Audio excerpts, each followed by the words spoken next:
Hello everyone, welcome to my channel Crystallized Science. So today we are here to study about a numerical, that is question 18 of exercise from chapter number 9, that is radiation. Very important question, right? So what that question tells us?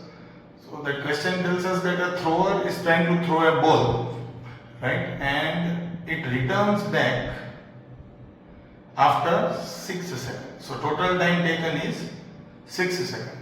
एक thrower है जिसने ball ऊपर की तरफ throw किया और उसके पास return आ गया 6 सेकंड में.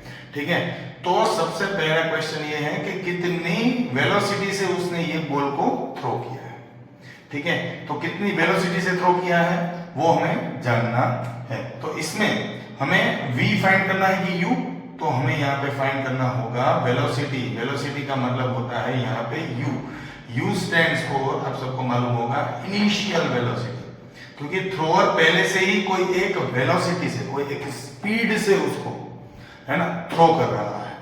ठीक है, तो हमें क्या फाइंड करना है, U फाइंड करना है, राइट. अब थ्रोअर जब ये स्टोन या कोई भी एक ऑब्जेक्ट को थ्रो करेगा, राइट, तो रिटर्न आने के बाद उसकी वेलोसिटी क्या हो जाएगी, yes, you get it right, that is 0 हो जाएगी, राइट. तो what we will assume over here, final velocity is equal to 0 metre per second. तो यहाँ पे v क्या होगा, फाइनल वेलोसिटी होगी. ठीक है, और जो क्या निकल के आएगी, 0. ठीक है, which formula we will use v is equal to u plus gt, right. Now what is t and g over here. तो g क्या है, ग्रेविटेशन एक्सेलरेशन है. तो g को हम एज्यूम करेंगे for convenience 10 metre per second square, right. और आपको मालूम होगा जब थ्रोअर कोई एक ऑब्जेक्ट को नीचे से ऊपर थ्रो करता है उसको एसेंट टाइम बोलते हैं. एसेंट, क्योंकि वो एसेंड हो रहा है, एसेंडिंग हाइट पे जा रहा है. और ये जो बॉल वहां से ही नीचे आ रहा है उसको डिसेंट टाइम बोलते हैं. डिसेंट टाइम जो जनरली सेम होता है. तो आप एज्यूम करो टोटल आने और जाने का 6 सेकंड है, तो एसेंट और डिसेंट टाइम इक्वल होगा. तो यहाँ पे हमारा टाइम, ये केस में टाइम हमारा हो जाएगा 3 सेकंड. और g क्या मिला है हमें, 10 metre per second square. Okay, now let's start this sum. So v is 0 is equal to u g means 10 into 3. Okay, पर हम यहाँ पे क्योंकि नीचे से ऊपर बॉल को थ्रो कर रहे हैं तो g क्या लेंगे, -10 लेंगे. The reason is we are opposing the gravitational force.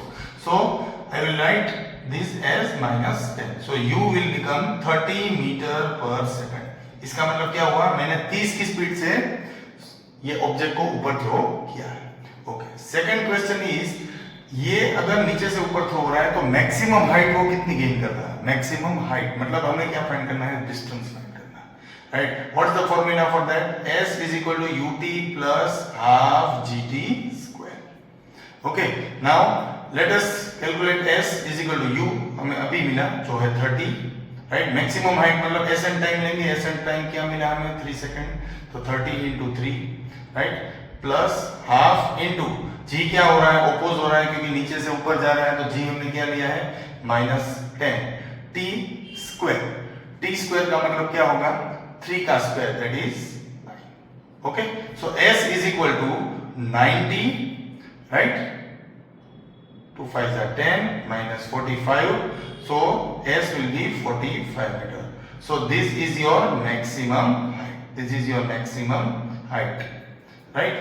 Now there is one more question in this, that what will be the position of that object after 4 seconds. 4 second के बाद ये ऑब्जेक्ट की position क्या होगी. तो थोड़ा आप assume कीजिए, 4 सेकंड मतलब कैसे हुआ, यहां से यहां अगर 3 सेकंड हुआ तो 4 यहां पे हुआ होगा, राइट. मतलब 3 यहाँ पे 4 सेकंड हुआ होगा. 4 मतलब 3 और कितने मिलाएंगे तो 4 हो जाएगा 1 सेकंड. तो t इक्वल टू 1 सेकंड लेंगे. तो ये केस में अगर हमें पोजीशन 4 सेकंड के लिए फाइंड करनी है तो हम 1 सेकंड लेंगे. क्यों, एसेंट टाइम 3 सेकंड है और डिसेंट में 1 है, तो हम ऊपर से नीचे वाली सब कंडीशन को एज्यूम करेंगे. Okay, so time is equal to 1 second. Okay, ऊपर से कोई भी चीज नीचे आ रही है तो हम इनिशियल वेलोसिटी 0 लेते हैं. ओके, और g क्या लेंगे हम, g लेंगे 10 मीटर पर सेकंड स्क्वायर. तो अब हमें पोजीशन मिल जाएगी कौन से फॉर्मूला से, यही फॉर्मूला से मिल जाएगी, that is S is equal to UT plus half GT square. So here U is 0, तो U is 0 plus half G मतलब 10 T स्क्वायर मतलब 1 का स्क्वायर, तो आंसर आएगा S is equal to 5 metre. तो इसका मतलब क्या हुआ कि मैक्सिमम हाइट क्या है 45, ठीक है, उसमें से 5 निकाल दीजिए, वहां पे हमारा ऑब्जेक्ट पहुंचा होगा, सही बात है। Okay, so object will be कहां पे होगा, तो मैक्सिमम हाइट है 45 और उसमें से मैं 5 निकाल दूं तो 40 मीटर पे होगा, जो काफी सही है, ठीक है। यहां से यहां तक अगर 45 है तो यहां से यहां तक कितना होगा 40 मीटर होगा, यहां से यहां तक कितना था 45 मीटर। तो होपफुली आपको पूरा सम अच्छे से समझ में आ गया होगा। सो डू रिवाइज इट, और नहीं समझ में आ रहा है तो फिर से प्ले कीजिए और इसको अंडरस्टैंड कीजिए। Thank you.